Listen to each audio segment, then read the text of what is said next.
One has $100 million worth of wealth. And when he dies, he can only transfer probably 45% to his children. 55% is grabbed by government. इसका मंत्र है कांग्रेस की लूट, जिंदगी के साथ भी और जिंदगी के बाद भी। अब जब प्रधानमंत्री जी ने ये मुद्दा उठाया, राहुल गांधी, सोनिया गांधी और पूरी कांग्रेस बैकफुट पर आई कि हमारा मकसद ये नहीं है। राहुल गांधी और उनके पिता राजीव गांधी के भी मेंटोर यानी गुरु रहे इंडियन ओवरसीज कांग्रेस के प्रेसिडेंट सैम पित्रोदा ने अमेरिका में बैठकर एक बयान दिया जिस पर भारत की सियासत में घमासान शुरू हो चुका है।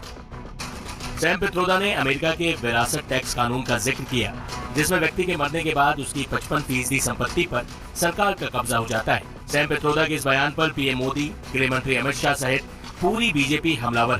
पहले आपको सैम पित्रोदा का वह बयान सुनवाते हैं जिस पर यह सारा बवाल शुरू हुआ। Let me tell you, in America, there is an inheritance tax.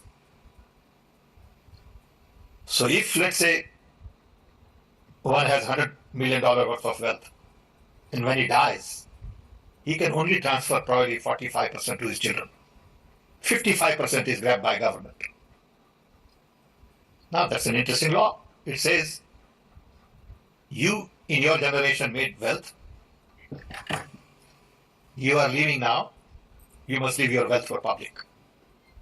Not all of it, half of it. Which to me sounds fair. In India, you don't have that.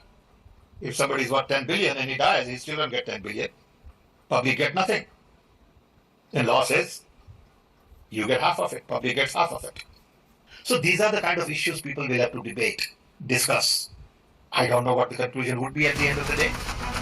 Sam Pitroda के इस बयान पर पीएम मोदी ने करारा हमला करते हुए कहा है कि कांग्रेस आपकी संपत्ति जीते जी तो छीनेगी ही, मरने के बाद भी नहीं छोड़ेगी।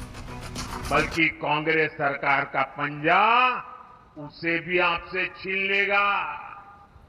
यानी कांग्रेस का मंत्र है कांग्रेस की लूट।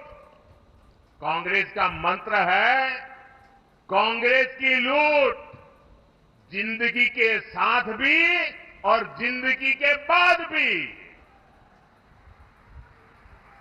जब तक आप जीवित रहेंगे, कांग्रेस आपको ज्यादा टैक्स से मारेगी और जब आप जीवित नहीं रहेंगे तो आप पर इनहेरिटेंस टैक्स का बोझ लाद देगी। जिन लोगों ने पूरी कांग्रेस पार्टी पैतृक संपत्ति मानकर अपने बच्चों को दे दी। गृह मंत्री अमित शाह ने भी सैम पित्रोदा के बयान को गंभीरता से लेने की बात कही। कांग्रेस पार्टी सैम पित्रोदा के बयान के बाद कंप्लीटली एक्सपोज हो गई। सबसे पहले घोषणा पत्र में सर्वे, मनमोहन सिंह का पुराना बयान जो कांग्रेस की लेगेसी है कि हम देश के संसाधन पर सबसे पहला अधिकार माइनॉरिटीज का मानते हैं और अब इनके मैनिफेस्टो बनाने में जिनकी अहम भूमिका है वो सैम पित्रोदा का बयान कि संपत्ति के बंटवारे पर विचार होना चाहिए।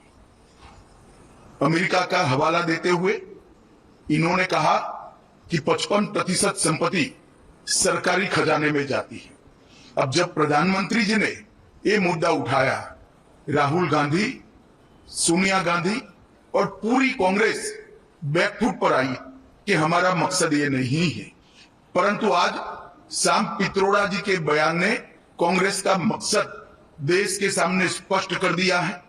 वो देश के जनता की निजी संपत्ति का सर्वे कर निजी संपत्ति को सरकारी खजाने में डालकर जो उन्होंने यूपीए के शासन में तय की थी प्रायोरिटी कि देश के संसाधन पर सबसे पहला अधिकार माइनॉरिटी और उसमें भी मुस्लिम लोगों का है, उस प्रकार से इसका बंटवारा करना चाहती है। मैं मानता हूं कांग्रेस पार्टी या तो अपने मैनिफेस्टो से इस बात को विड्रॉ करे या उन्होंने स्वीकार करना चाहिए कि यही उनका मकसद है। इस बीच कांग्रेस लगातार सफाई दे रही है और इसे सैम पित्रोदा का निजी बयान बता रही है। लेकिन सैम पित्रोदा का यह बयान ऐसे वक्त में आया है जब विपक्ष पीएम मोदी के उस बयान पर हमलावर था